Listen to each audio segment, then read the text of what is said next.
आप देख रहे हैं गौतम बुद्धा टाइम्स, सच का साक्षी।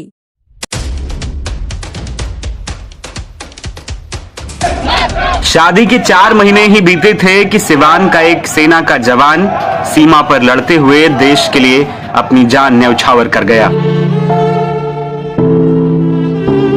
भारत पाकिस्तान तनाव के बीच शहीद हुए बिहार के रहने वाले आर्मी जवान रामबाबू सिंह का पार्थिव शरीर बुधवार शाम उनके गांव पहुंचा। उनका गांव वसिलपुर सिवान जिले के बड़हरिया प्रखंड में आता है। उनका अंतिम संस्कार राजकीय सम्मान के साथ किया गया। 4 महीने पहले ही उनकी शादी हुई थी। अंतिम दर्शन के लिए हजारों लोग उमड़ पड़े। उनकी पत्नी और मां पार्थिव शरीर से लिपटकर रोती नजर आईं। उनका यह दुख वहां पर खड़े किसी भी इंसान से देखा नहीं जा रहा था। अंतिम संस्कार से पहले सेना के जवानों ने उनकी पत्नी से उनकी जब आखिरी इच्छा पूछी, जिसे सुनकर वहां खड़ा हर शख्स भावुक हो गया। शहीद रामबाबू सिंह सेना में देश सेवा के अपने संकल्प को निभाते हुए शहीद हुए। जैसे ही उनका पार्थिव शरीर तरवारा होते हुए गांव पहुंचा, शहीद अमर रहे के नारों से पूरा क्षेत्र गूंज उठा। गांव की गलियों से लेकर शमशान तक हजारों लोग उनके अंतिम दर्शन के लिए उमड़ पड़े।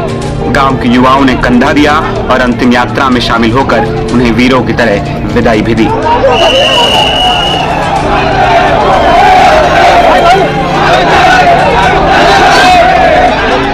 शहीद की पत्नी गर्भवती हैं।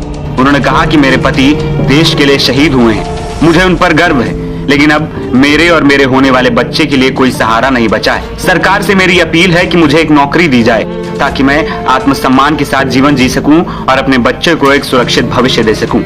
शहीद की अंतिम यात्रा में कांग्रेस के राज्यसभा सांसद और प्रसिद्ध शायर इमरान प्रतापगढ़ी समेत कई अफसर और सेना के अधिकारियों ने पार्थिव शरीर को अंतिम संस्कार के लिए ले जाना चाहा तो शहीद की पत्नी से उनकी कोई आखिरी इच्छा पूछी तो उनकी पत्नी ने ऐसा जवाब दिया कि हर कोई भावुक हो गया।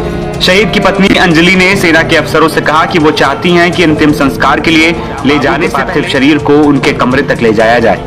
ये सुनकर सेना के जवान तुरंत पार्थिव शरीर को उनके कमरे तक ले गए। लगभग आधे घंटे तक कमरा बंद रहा और रामबाबू के परिजन अंदर रहे।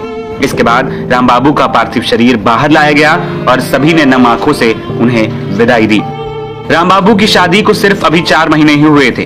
शादी के बाद वे ज्यादातर समय ड्यूटी पर ही रहे। जिस दिन वे शहीद हुए उस दिन उन्होंने शाम को फिर से कॉल करने का वादा किया था, लेकिन अचानक ही उनकी शहादत की खबर उनके परिवार को मिली और पूरे परिवार में मातम छा गया। शहीद रामबाबू सिंह के पिता का देहांत पहले ही हो चुका है, लेकिन उनके भाई, ससुर और अन्य परिजन ने दुख के बीच भी अपने बेटे के बलिदान पर गर्व जताया। उन्होंने कहा, हमारा बेटा देश के लिए कुर्बान हुआ है, ये हमारे लिए गर्व की बात है। हम चाहते हैं कि सरकार उनके बलिदान को हमेशा याद रखे और परिवार को सहायता प्रदान करे। आपको बता दें कि बीते दिनों बॉर्डर पर भारत पाकिस्तान के बीच बने तनाव में के रहने वाले आर्मी जवान रामबाबू सिंह शहीद हो गए थे, जिनके बलिदान को आज हर देशवासी सलाम कर रहा है।